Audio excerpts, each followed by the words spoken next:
Something explosive has just surfaced inside the heart of government, and it wasn't meant for public eyes. A confidential memo, quietly passed between two of Labour's most powerful women, is now threatening to blow open a political and economic firestorm. It speaks of billions in fresh revenue.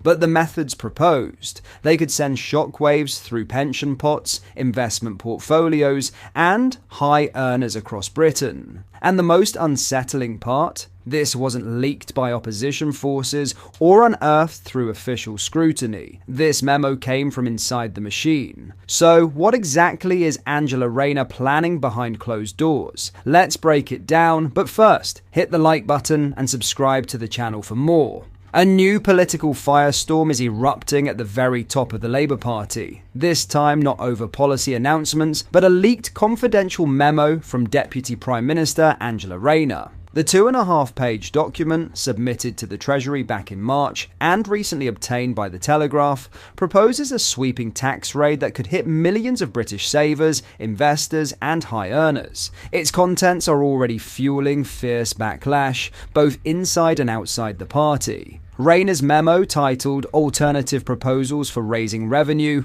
calls for at least 8 separate tax hikes, with estimated revenues of £3 billion to £4 billion a year.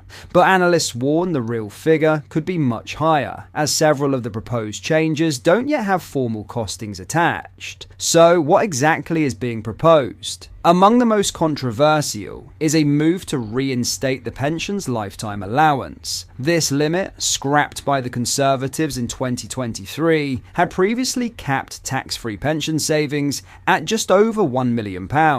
Once exceeded, savers were hit with hefty tax penalties. Reintroducing it could reportedly net up to £800 million annually, but at a steep cost to middle-class professionals who've spent decades building retirement pots. Another bombshell, abolishing inheritance tax relief on shares in the alternative investment market, AIM. This little-known exemption has been used by wealthier families to pass down investments without triggering inheritance tax. Axing the relief entirely could bring in as much as £1 billion per year, effectively making it harder for families to preserve generational wealth. And it doesn't stop there. Rayner also recommends scrapping the £500 tax-free allowance on dividend income while increasing dividend tax rates for wealthier investors. These moves would disproportionately hit entrepreneurs, small business owners, and those relying on dividend income for retirement, many of whom are already being squeezed by inflation and interest rate hikes. Perhaps most striking is her proposal to freeze the additional rate income tax threshold, currently £125,140, beyond 2028. Wealth manager Quilter estimates this could rake in £1.83 billion in the 2029-30 fiscal year alone.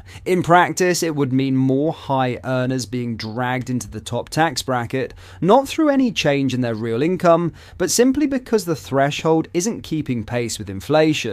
And for businesses, particularly banks, Rayner doesn't hold back. She suggests increasing the corporation tax for banks from 28% to 30%, a sharp rise that risks sending chills through the City of London. The timing and content of the memo have ignited deep divisions within Labour. Shadow Chancellor Rachel Reeves has made it her mission to reassure markets and signal fiscal discipline, primarily through spending restraint rather than sweeping new tax hikes. Rayner's memo, however, appears to challenge that strategy head-on, reviving fears among critics that the Labour Party's old Corbyn-era instincts are still alive and well at the highest levels of government.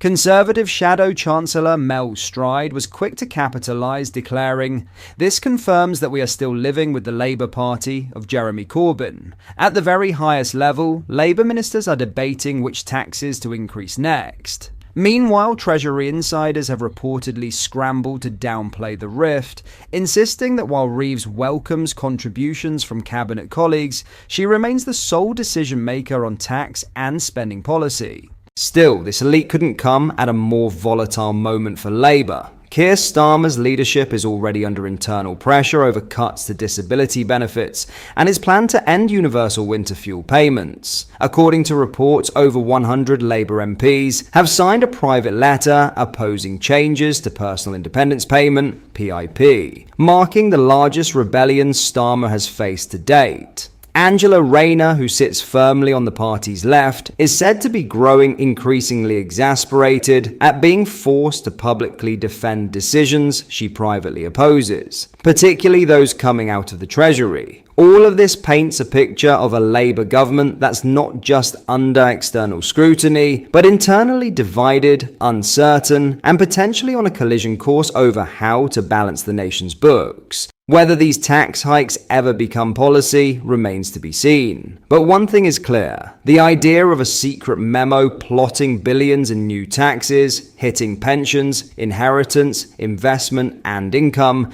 is already leaving many voters wondering just how much of their hard-earned savings will be left standing if Labour gets its way. In other news, British taxpayers will be paying thousands of pounds for an asylum seeker's dog to stay in the UK. It has been revealed. The migrant's German Shepherd crossed the channel in a small dinghy and reportedly needs to be kept isolated to prevent the spread of infectious diseases and for a full checkup. In what is believed to be a first-of-its-kind case, the dog may need further care before its owner's asylum claim is processed. The dog could need an additional 4 months of quarantine, which has come under criticism from opposition MPs. Shadow Home Secretary Chris Philip told The Sun, "Labour have lost control of our borders. The cost of quarantining this dog will run into thousands, all paid for by the British taxpayer. It is barking mad." A source said, Border Force officials couldn't believe their eyes, but treated the animal with the same humanity they show any individual. The dog has reportedly been moved to one of the government's quarantine sites. The news comes after Keir Starmer said he would take back control of Britain's borders and smash the gangs when Labour entered power. A government spokesman said to The Sun, "The UK takes biosecurity very seriously. Where an animal comes from an unlisted country, it is placed in quarantine to prevent dangerous diseases like rabies coming into the country." The German Shepherd joins 12,699 human migrants who have crossed the channel so far this year. Reform UK leader Nigel Farage recently criticised the Prime Minister's position on stopping small boat crossings, branding Labour's smash the gangs migration policy an absolute failure. Addressing the Home Secretary Yvette Cooper, Farage said, "5 years ago, I warned that if we didn't leave the ECHR and immediately deport those arriving in Dover via small boats, there would be an invasion. And sure enough, I was right." Does the Home Secretary accept that their smash the gangs policy has been a complete and total failure? And if that's the case, why should we believe anything else they say? What are your thoughts on what we discussed in today's video? Let me know down in the comment section below. If you have not yet already, make sure you do drop a like on this video and subscribe to the channel for more British content. Thank you, take care, goodbye.